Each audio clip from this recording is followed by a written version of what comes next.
Chile y Ecuador se enfrentan esta noche en el Estadio Nacional de Santiago por las eliminatorias. Una victoria tricolor asegura un boleto al Mundial 2026 y dejará a los chilenos fuera. 3 ataques con explosivos en barrios del norte y sur de Machala dejan 3 personas heridas, un puente destruido y 10 casas afectadas. Televistazo contrasta algunas aseveraciones de los candidatos presidenciales en el debate que resultan contradictorias, imprecisas o falsas.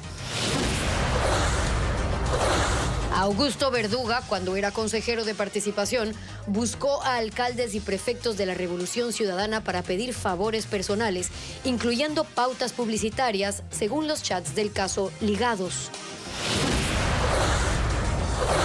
Miles de estadounidenses cruzan las fronteras con Canadá y México para hacer compras y contrabandear huevos, exponiéndose a ser castigados con multas. El telescopio James Webb de la NASA captó la imagen de un tornado cósmico producido por objetos que penetran en zonas de gas y polvo y generan ondas de choque en el espacio. Buenas tardes, amigos, bienvenidos. Iniciamos con la información este martes 25 de marzo de 2025. Hoy nuestra selección se enfrenta a Chile por las eliminatorias sudamericanas. Estefi. Así es, y la Tri ya está en Santiago para jugar contra el equipo chileno esta noche, buscando esos 3 puntos que le den la clasificación al Mundial 2026. ¿Qué tal, Luigi? ¿Qué tal, Estefi, Gaby, amigos televidentes? Chile, en cambio, busca ganar contra Ecuador para poder seguir soñando con su clasificación.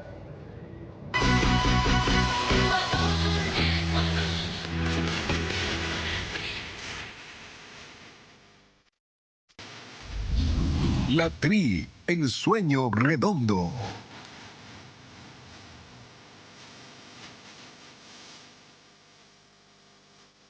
Ecuador y Chile están listos para el partido de esta noche por las eliminatorias sudamericanas. Los 2 equipos presentan cambios en sus formaciones titulares en relación a la fecha pasada. Teo Pozo nos cuenta los detalles de la previa. La selección ecuatoriana de fútbol buscará su segunda victoria en la historia de las eliminatorias, jugando como visitante ante Chile. El equipo titular solo tendrá un cambio, Piero Hincapié. Él ingresará en lugar de Félix Torres en defensa. El resto del equipo será el mismo que jugó ante Venezuela. El entrenador Sebastián Becasese conoce al seleccionado chileno, pues trabajó como asistente técnico desde 2012 hasta 2016. Así que enfrentamos a una muy buena selección. Creo que no tiene los puntos que ha merecido, sobre todo después de la llegada de Arturo. Y a partir de ahí tiene una muy buena intención, a un entrenador que conozco muy bien y que también respeto mucho su recorrido, su trayectoria. Ecuador tendrá a Moisés Caicedo y Pedro Vite como los generadores de juego en la mitad de la cancha. Gonzalo Plata será el enlace del equipo. Ener Valencia liderará el ataque de la tricolor. Chile no podrá contar con Alexis Sánchez.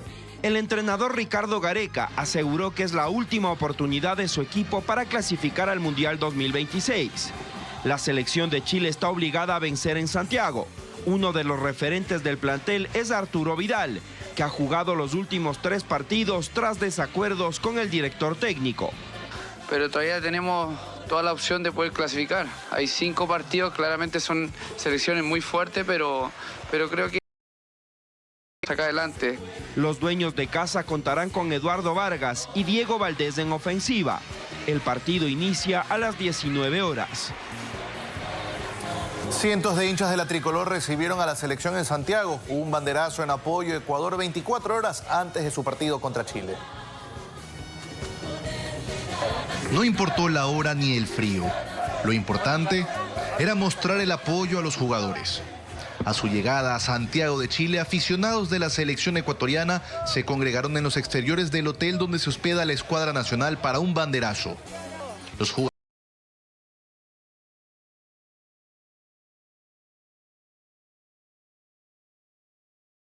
color.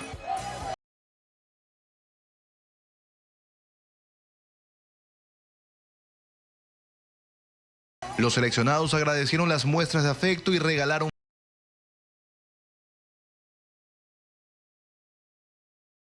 fotos en una calle de la capital chilena.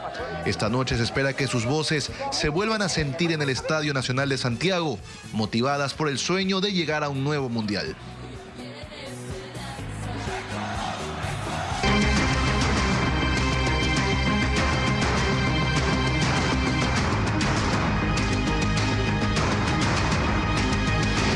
Debate. Verdades y mentiras.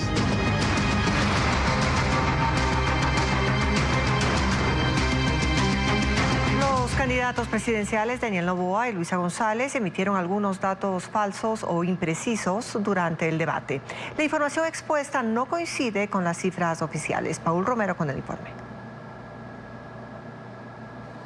En el debate presidencial de segunda vuelta, los candidatos Daniel Noboa y Luisa González realizaron afirmaciones contradictorias, imprecisas o falsas. Televistazo verificó algunos casos. González se atribuyó la expulsión del ex asambleísta Ronnie Aliaga de la Revolución Ciudadana, operador político del narcotraficante Leandro Norero, procesado por el caso Metástasis y prófugo de la justicia. Lo expulsé de la Revolución Ciudadana, porque yo no tolero la corrupción, ni de los míos ni los de nadie. Aliaga no fue expulsado. Él se desafilió en marzo de 2024, 3 meses después de la apertura de la investigación fiscal. González se contradijo sobre la entrega del salvoconducto al ex vicepresidente Jorge Glass, sentenciado por corrupción. En el debate cambió de posición. ¿Le vas a conceder el salvoconducto a tu compañero Jorge Glass? No. El 19 de enero, en contacto directo durante la campaña de primera vuelta, dijo que sí. Pues yo entregaré su salvoconducto y que vaya a México, que es donde le correspondería ir. Según el presidente candidato, en 2024 el gobierno logró mejorar la seguridad y reducir los delitos por violencia criminal. Se redujo en un 16% los homicidios, un número significativo. Reducimos también el número de femicidios, el número de extorsiones. La información es parcialmente cierta. Es verdad que el gobierno redujo en ese porcentaje los homicidios, pero los delitos de extorsión y secuestro, según el bloque de seguridad, aumentaron en 300%. Noboa aseguró que el 6% de los ecuatorianos está en edad de jubilación, es decir, que tiene más de 60 años y 30 años de aportes al IES. Darles empleo y con esas aportaciones se vuelve sostenible el pago de pensiones, el pago de jubilaciones, ya que solo el 6% del Ecuador tiene edad de jubilación. Según el Instituto de Estadística y Censo, el porcentaje de habitantes en edad de jubilación es del 12%, el doble de lo señalado por el candidato presidente. Las propuestas económicas de los candidatos en el debate se centraron en la reactivación productiva, en impuestos, en bonos y en dolarización, pero ninguno habló de la política fiscal ni del financiamiento de sus propuestas. Expertos analizaron en contacto directo los planteamientos de los finalistas y Adriana Bermeo nos trae el resumen. El eje temático de economía no estuvo exento de acusaciones y ataques que poco tenían que ver con el tema. De los 20 minutos que duró, los candidatos le dedicaron apenas la tercera parte para hablar de propuestas. Daniel Noboa, de Acción Democrática Nacional, planteó que promoverá las exportaciones, trabajará en alianzas con empresas extranjeras para generar empleo, entregará bonos para emprendimientos y promoverá tratados de libre comercio como el que está a punto de firmarse con Canadá. También dijo que su proyección de crecimiento económico para el 2025 es del 4%. Para el exministro de Economía, Fausto Ortiz, este es un escenario posible. ¿Y por qué es probable? Porque el año pasado con los apagones quizás hemos tenido 11 meses de actividad económica y este año quizás tengamos con los 12 meses completos y eso de ahí le aporta a la economía, es decir, la economía puede entrar dinámica. Luisa González de la Revolución Ciudadana no respondió sobre el crecimiento económico previsto para este año si llega a la presidencia, pero sí ofreció reducir el IVA, reactivar la economía con inversión pública y alianzas con el sector privado, entregar créditos con menos del 5% de interés y para empresarios al 7.5% y crear 2 millones de empleos en 4 años. Le quito los 3 puntos al IVA, porque es populismo puro. Van a ponerte otro impuesto. A la banca, al patrimonio. Sin duda, el tema que focalizó el debate sobre economía fue la dolarización. Más allá del enfrentamiento y las acusaciones, ambos candidatos aseguran que la mantendrán y fortalecerán. Ninguno dijo cómo. no existió el suficiente argumento como para decir cómo se va a fortalecer, que es lo que más importa, porque una declaración teórica de que se mantendría la dolarización es simple, pero cómo sostener esa dolarización, eso es realmente el condumio al cual los ecuatorianos debemos acceder. Y se dejaron de lado asuntos importantes. Ningún candidato planteó una política fiscal clara. Es relevante porque ahí tenemos que ver cuál déficit fiscal va a trabajar, va a hacer inversión pública, va a conseguir financiamiento, de qué manera se va a acercar a multilaterales, va a estar alejado, va a pagar la deuda, no la va a pagar. Es decir, ahí había mucho material para poder entrar. Las propuestas económicas en general, según los expertos, tuvieron un tinte populista, porque los candidatos no expusieron ninguna hoja de ruta y tampoco el financiamiento.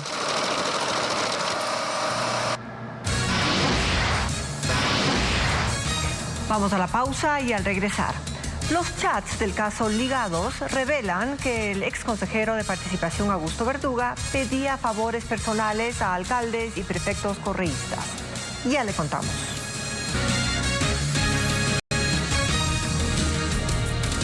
El ex consejero de Participación y procesado del caso Ligados, Augusto Verduga, gestionó favores personales con alcaldes y prefectos del correísmo. Buscó principalmente pauta publicitaria para financiar un programa de entrevistas de su hermano.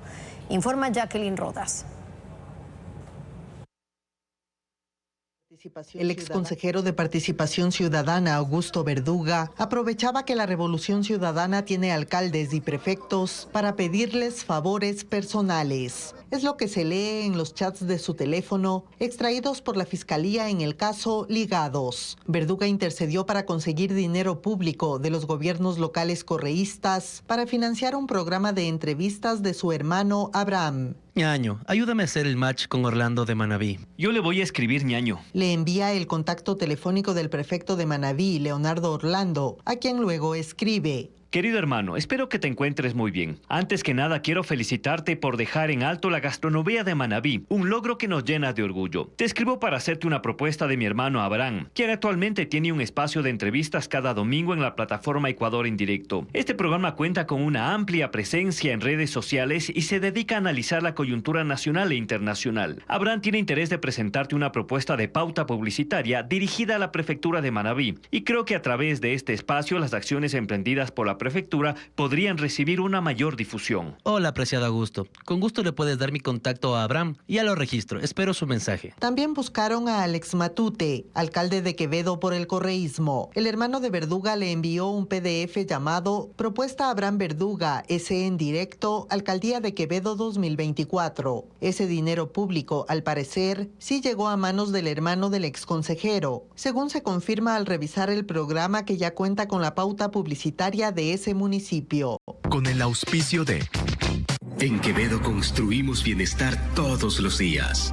Verduga sugiere a su hermano repetir la gestión con otros alcaldes y prefectos de la RC. Ñaño, podríamos también acercar la propuesta a la prefectura de Guayas a través de JC Pulido. ¿No has pensado en hablar con Paola Pavón y en Aquiles Álvarez? En efecto, Augusto Verduga contactó al gestor síndico de la prefecta Marcela Guiñaga, pero esta vez el favor no era para su hermano, sino para un amigo. Hermano, ¿cómo estás, JC? Te escribo para pedirte un gran favor. Se trata de un tío de Jimmy, una persona muy importante para nosotros. Hace semanas él se acercó con una propuesta publicitaria a Marcela. Juanito es el director de un medio impreso llamado Horizonte. Quisiera saber si podrías darme una mano para lograr que la prefecta le conceda un espacio a Juanito para que pueda explicarle la propuesta con más detalle. Este apoyo que te pido es para alguien muy cercano y valioso para mí y para Jimmy. Hola, Agustinho. Déjame ver cómo canalizo el tema. Otro alcalde del correísmo que pensaron contactar fue el de Milagro, Pedro Solines. El 2 de diciembre de 2024, Verduga le envía el contacto a su hermano y el mensaje. Ñaño, ¿sabes que yo estaba por hablar con el alcalde de Milagro para que me ayude a dar clases en la UNEMI? Sé que es amigo del rector. Pásame tu CV y yo podría pedirle que interceda por ambos. Su hermano manda la hoja de vida. Los chats fueron periciados y forman parte del proceso penal en el que Augusto Verduga es procesado por asociación ilícita. Tras el derrame de combustible en el poliducto Xuxufindi-Quito, maquinaria de Petroecuador y del Ejército trabaja para contener el avance del combustible. Mientras que en la parroquia Gonzalo Díaz de Pineda, ganaderos y agricultores temen por el agua del río que usan a diario. Elizabeth Quesada con el informe.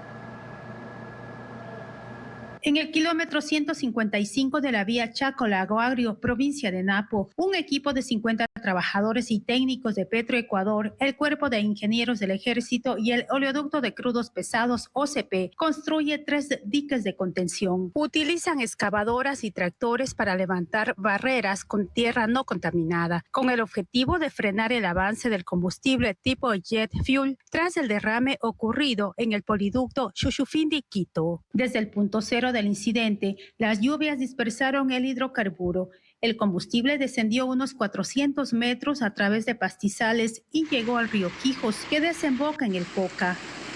Allí se instalaron 3 barreras flotantes para evitar que los derivados lleguen hasta la central hidroeléctrica Coca-Codo-Sinclair. A media hora de la fuga está la parroquia Gonzalo Díaz de Pineda, donde hay potreros y cultivos de naranjilla asentados en los márgenes del río. Son cerca de 40 fincas ganaderas que temen por sus animales. Enfermedades como a la piel o puede ser que les pegan en la lengua o en los cascos como llagas. Ya no pueden ingresar al río. Igual con las aves, por el fuerte olor se expanden a lugares lejanos. La mañana de este lunes, el Comité de Emergencias Cantonal se reunió para evaluar la situación. Plantearon posibles causas del derrame. A Petroecuador le vamos a pedir de que se tomen las acciones correspondientes y al Estado ecuatoriano, pues obviamente que se haga una revisión porque son tuberías, tanto la del poliducto como la del SOTE, que han cumplido su vida útil. Hasta el momento se desconoce la cantidad exacta de combustible derramado. En Manta, cerca de 50.000 personas viven en zonas identificadas como vulnerables a inundaciones y deslizamientos. Los sectores más críticos están a lo largo del río Manta, que ya se desbordó y dejó afectaciones en viviendas y locales comerciales. Karen Ceballos recorrió las zonas perjudicadas. Con cada temporada invernal, la zona urbana de Manta vuelve a sufrir las consecuencias del desbordamiento de sus ríos. El agua arrastra con ella no solo palizadas y sedimentos, sino también la tranquilidad de miles de familias que habitan en sectores vulnerables. Las calles se transforman en canales, hogares en estanques y pequeños negocios en pérdidas. Uno de los afluentes que marca el eje de las inundaciones es el río Manta, que recorre 15.8 kilómetros desde la zona montañosa hasta su desembocadura en la playa de Tarqui. A lo largo de su trayecto hay 13 barrios donde se estima que unas 3.800 viviendas son vulnerables. El sector 4 de noviembre es uno de los más afectados. Cuando el río se desborda, el nivel del agua puede superar el metro. Yo he vivido aquí siquiera unos 4 o 5 inundaciones, pero esta ha sido la peor. Aún permanecen restos de la palizada arrastrada por la última crecida, ocurrida hace apenas una semana. El sedimento se ha acumulado debajo del puente de acceso al barrio, generando alarma entre los habitantes, que temen un nuevo episodio de inundación. Si se acerca un poco más allá al cauce, tiene bastante tierra, entonces es por eso que se inunda estas partes. Dalton Andrade, de la Dirección Cantonal de Riesgos, advierte que la maquinaria pesada no puede intervenir por ahora debido a la saturación del suelo. Reconoce que la limpieza del cauce sería apenas una medida temporal, ya que la ciudad necesita un plan integral de manejo hídrico que aún no se concreta. Se genera un buen estudio para evitar de que tengamos nuevamente un desborde del río. Además del río Manta, por la zona urbana también pasan los ríos Burro y Muerto. En los últimos 2 veranos se han retirado más de 76.000 metros cúbicos de sedimento, pero la amenaza persiste. Según el municipio, alrededor de 50.000 personas viven en 60 sectores identificados como zonas de alto riesgo de inundaciones. El tema principal aquí es el desorden territorial. Para que los planes sean realmente efectivos, Pilar Cornejo, exsecretaria nacional de Riesgos y docente de la SPOL, considera que no basta con hacer cumplir la prohibición de construir junto a las riberas. También es necesario replantear el enfoque de la obra pública. Uno puede pensar que en las veredas sean veredas huecas o que tengan lo que se llama jardines de lluvia, que permite que el agua se infiltre. Entonces, no hay una solución única, hay una solución combinada. Además, recomienda emprender un plan de reforestación en las riberas de los ríos, con especies nativas del bosque tropical seco como parte de una estrategia sostenible para reducir el riesgo a futuro.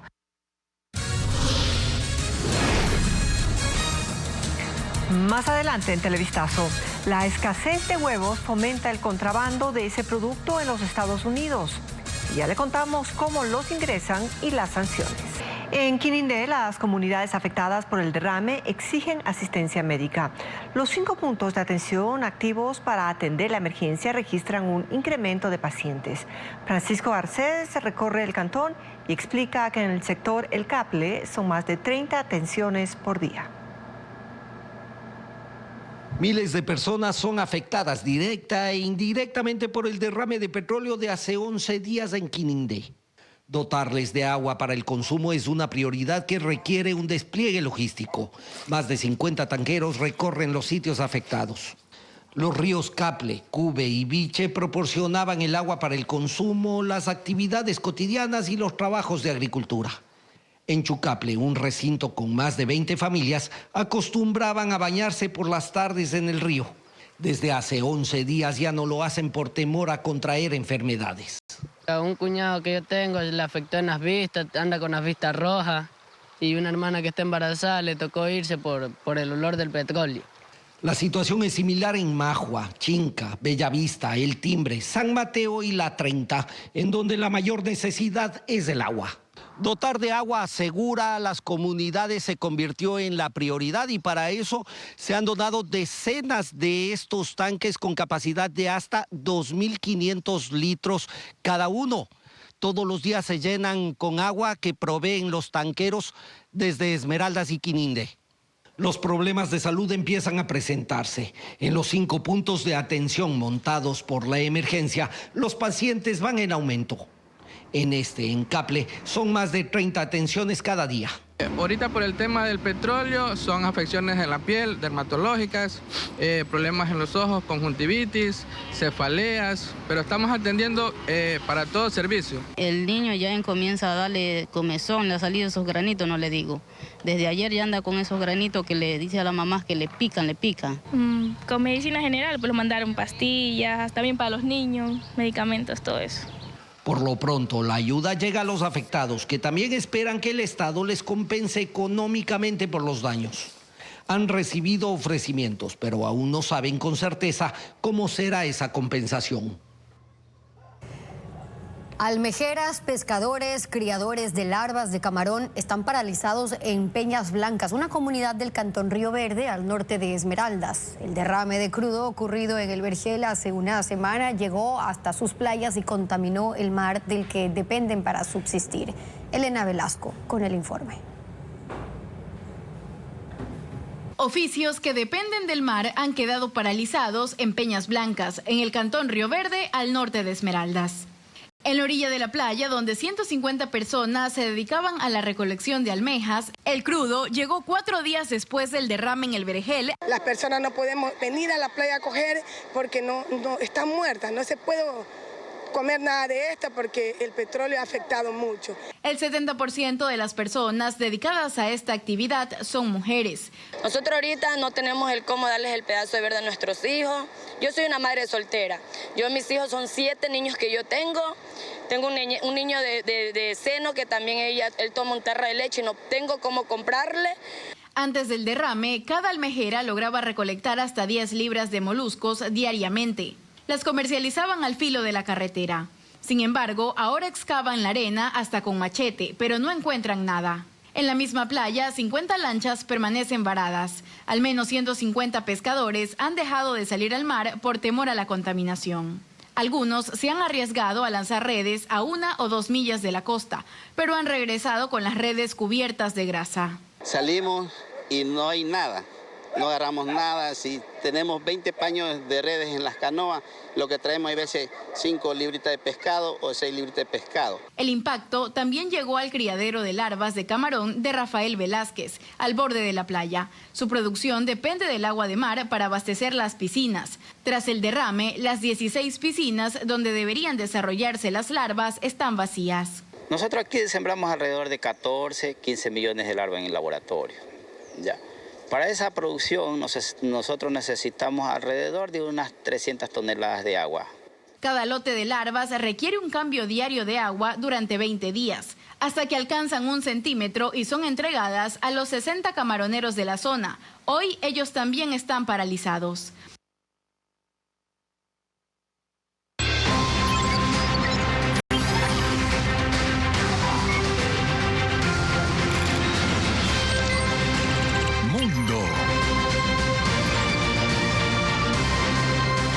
El presidente de Estados Unidos, Donald Trump, impondrá aranceles del 25% a las importaciones de países que compren petróleo y gas a Venezuela. Trump acusa al régimen de Nicolás Maduro de enviar deliberadamente a personas violentas, integrantes de bandas criminales como Tren de Aragua, y castiga a quienes apoyen a ese gobierno con compras petroleras.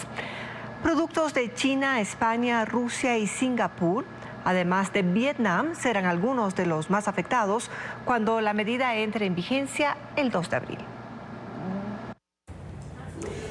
La escasez de huevos en Estados Unidos por los casos de gripe aviar y el sacrificio de millones de gallinas ha aumentado el contrabando de este producto desde Canadá y México. Ciudadanos que cruzan las fronteras para hacer compras los llevan de manera ilegal y exponiéndose a ser multados.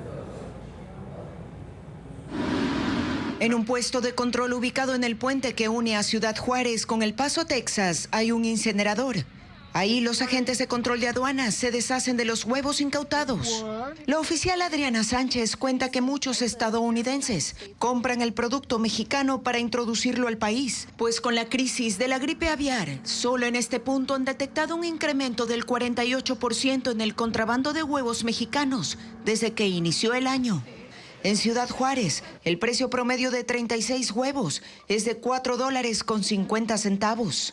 En un supermercado de El Paso, en Texas, la misma caja cuesta $19. Las importaciones personales están prohibidas porque los huevos no inspeccionados por autoridades sanitarias pueden propagar enfermedades, pero muchos residentes intentan burlar la prohibición y los llevan en sus autos. Este fenómeno se repite en la frontera con Canadá. En Windsor, provincia de Ontario, una docena de huevos cuesta unos $2.60. Al otro lado de la frontera, en Michigan, cuesta $8.50. En el cruce fronterizo de Detroit, lugar por donde ingresan la mayoría de los huevos canadienses, las incautaciones aumentaron en un 36% en lo que va del 2025.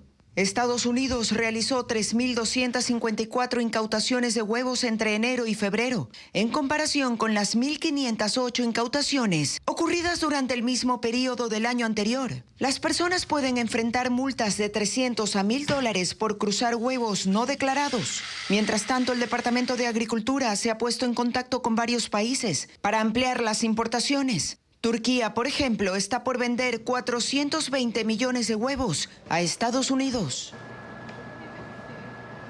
El telescopio James Webb de la NASA captó la imagen de un fenómeno descrito como un tornado cósmico debido a su forma. Se trata de material expulsado por una estrella en formación que se extiende a lo largo de varios años luz. Son objetos que penetran en zonas de gas y polvo que generan ondas de choque. Se encuentra en el complejo de nubes Camaleón 1, una de las regiones de formación estelar activa más cercanas a la Vía Láctea, donde múltiples estrellas de baja masa similares al Sol están en proceso de nacimiento. El último chimpancé que estaba en cautiverio en Colombia fue trasladado al santuario brasileño de Sorocaba, en Sao Paulo. El simio tiene 38 años y durante décadas estuvo en manos de un narcotraficante que lo crió como un humano. Con una cadena apretando su cuello, usando ropa y aprendiendo costumbres humanas, como tomar café y usar cubiertos para comer, pasó la mayor parte de su vida Yoko, un chimpancé de 38 años que desde bebé cayó en las manos de un narcotraficante en Colombia. Las autoridades ambientales lo rescataron en 2018 y desde entonces vivió en un bioparque de Pereira, donde sus cuidadores trabajaron en la adaptación a su hábitat natural. Yoko estuvo acompañado de otros 2 chimpancés hasta 2023, cuando la policía los mató tras escapar del parque. Se convirtió así en el último gran simio en cautiverio en Colombia. Pero este domingo se logró su traslado a Brasil en una operación llamada Arca de Noé, que involucró al gobierno colombiano, organizaciones benéficas y animalistas. Yoko fue colocado en una jaula especial y viajó acompañado de un cuidador y un veterinario. Su nuevo hogar será el santuario para grandes primates de Sorocabo, especializado en simios rescatados de las redes de tráfico de animales. Estará en un espacio natural donde encontrará la compañía de más de 50 chimpancés.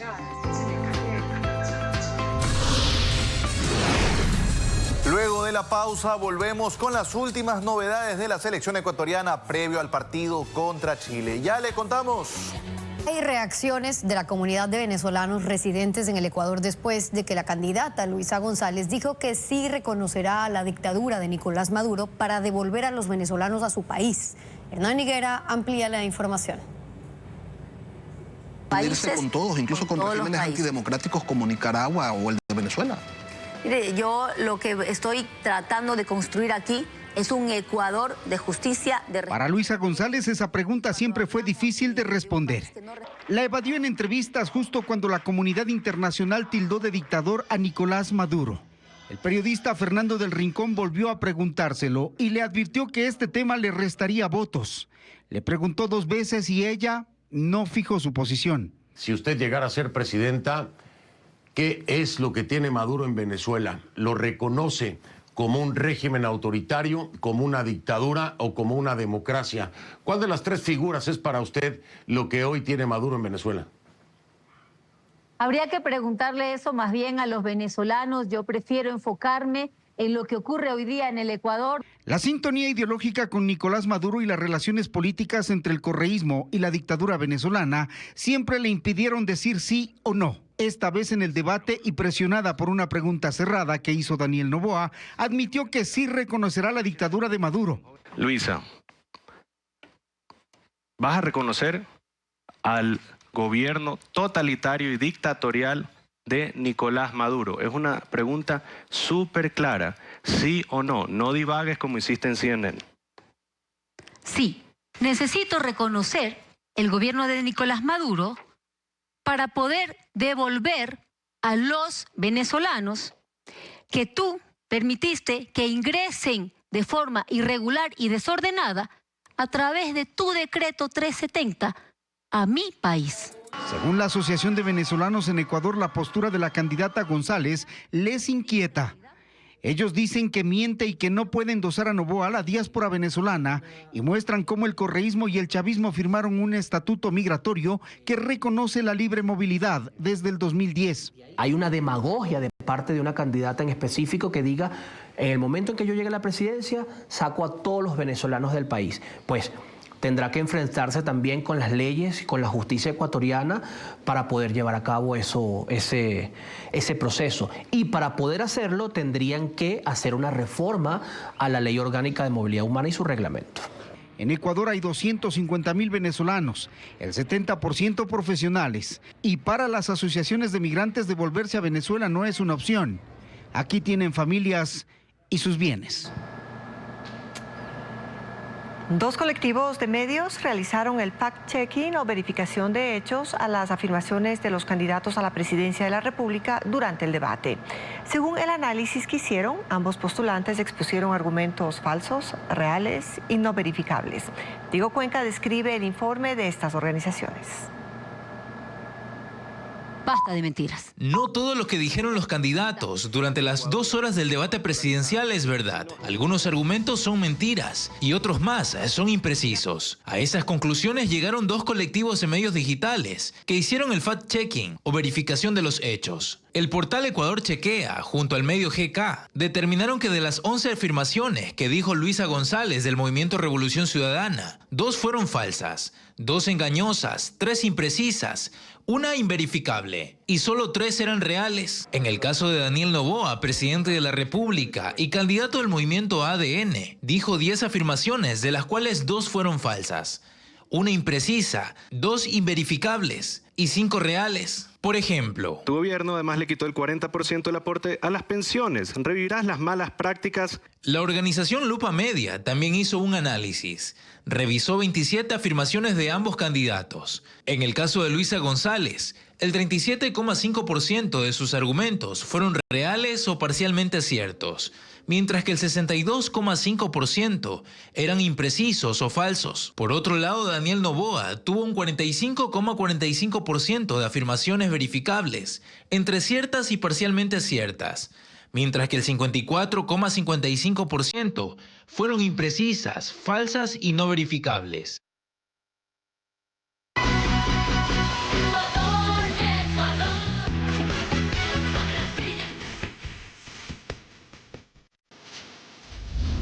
La Tri, el sueño redondo. Y la selección ecuatoriana realizó calentamientos previos a su encuentro frente al equipo chileno. Para ampliar la información nos vamos a comunicar con William Dávila, quien está en Santiago de Chile. William, te escuchamos. Amigos y amigas, muy buenas tardes. Nos encontramos ya en las afueras del Estadio Nacional de Santiago, en donde esta noche nuestra querida tricolor tratará de conseguir un resultado positivo con miras en el Mundial del 2026. El cronograma del equipo que dirige Sebastián Becasese por ahora, con un desayuno que se dio en horas de la mañana, también un pequeño movimiento, estiramiento. Se tiene previsto que antes de partir hacia el estadio se tenga la charla técnica y bueno, pues se tendrá la presencia también de un buen número de hinchas ecuatorianos que ayer también estuvieron en el recibimiento. Programa similar para el equipo de Gareca, que tiene pues las miras puestas en su última oportunidad ante la tricolor ecuatoriana. Por ahora se han vendido 35.000 localidades de un aforo de más de 45.000 acá desde el Estadio Nacional de Santiago. Gracias, William, y vamos a revisar cómo llegan estos dos equipos a este partido, fecha 14 de las eliminatorias sudamericanas. Ecuador, que llega en el segundo lugar de la eliminatoria sudamericana con 7 partidos ganados, 4 empatados y solo 2 perdidos. Tiene 13 goles a favor, le han anotado 5, tiene la mejor defensa del continente. Por su parte, la selección chilena está en el último puesto, 10º lugar, con solo 2 partidos ganados, 3 empatados y 8 derrotas, una campaña para el olvido. Goles a favor, 9 goles en contra, 21 los números del rival de Ecuador de esta noche. ¿Y cómo alinearían los entrenadores para este compromiso? Ecuador iría con Hernán Galíndez en el arco, la línea de 4 con Ordóñez, Pacho, Hincapié, que regresa, y Pervis Estupiñán. En el medio campo, Moisés Caicedo junto a Alan Franco, Pedro Vite generando fútbol. Por las bandas estarían Gonzalo Plata y Janer Corozo, dejando como piloto de ataque a Ener Remberto Valencia. Mientras que Chile jugaría con Cortés en el arco, línea de 4 con Loyola, Maripán, Díaz y Suazo. En el medio campo, Vidal, uno de los referentes, acompañado por Echeverría, Pizarro y Aravena como generadores de fútbol, dejando como delanteros a Valdés y Vargas.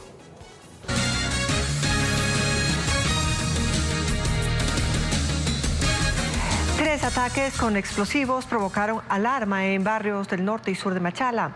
Uno de los atentados destruyó parte de un puente y dejó heridas a 3 personas. Asimismo, 10 viviendas quedaron afectadas. Extorsión y disputa de territorio serían las causas de los 3 ataques con explosivos que ocurrió la madrugada de este martes en Machala, según la policía. El primer ataque sucedió en el puente sobre el estero El Macho, que conecta 2 barrios al norte de Machala. Según la policía, 2 personas a bordo de una moto dejaron un saco con un cilindro cargado con tacos de dinamita que estalló minutos después. La explosión provocó un cráter en la calzada, destruyó las barandas del puente y causó heridas leves a 3 personas. 15 viviendas cercanas resultaron con daños en ventanas y techos, y un vehículo que estaba en un garaje terminó con los vidrios rotos. El segundo ataque ocurrió en el barrio Adolfo Bucarán, al sur de la ciudad. Una bomba fue colocada en una vivienda causando daños estructurales y desprendiendo el techo que cayó sobre la vía. Aquí hay 2 bandas muy marcadas que se enfrentan, que son los Lobos y los Boxeadores. Luego de 3 horas hubo una tercera explosión en el barrio Luz de América.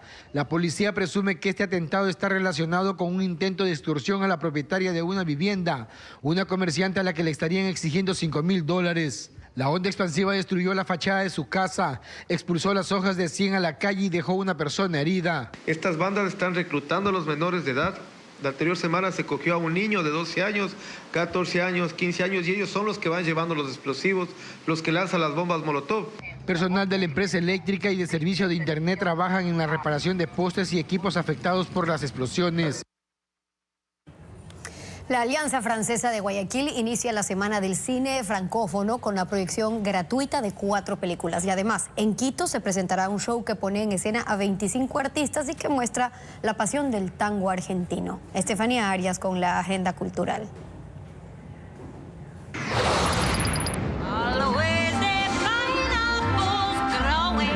El rock, el pop y los grandes musicales se fusionan con la majestuosidad de la música sinfónica. Un concierto que será interpretado por la Orquesta Sinfónica y el Coro Polifónico de la Universidad de Cuenca, quienes darán inicio a una nueva temporada de presentaciones. Las funciones gratuitas serán en el Teatro Carlos Cueva, en la capital azuaya, el jueves 27 a las 11 de la mañana y 8 de la noche. Una escuela primaria de Quebec prepara a los niños para enfrentar desafíos ambientales mediante un método pedagógico.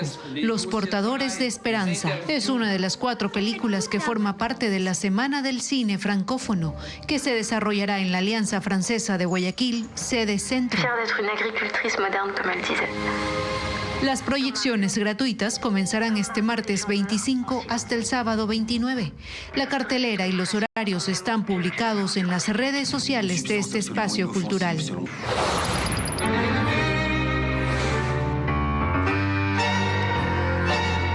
Un espectáculo de danza y música en vivo que celebra la historia y la pasión del tango argentino. Forever Tango se presentará en el Teatro Scala en Quito, un show creado por el director y bandoneonista Luis Bravo, que pone en escena a 25 artistas. Las funciones serán el viernes 28 a las 19 horas y el sábado 29 a las 17 horas.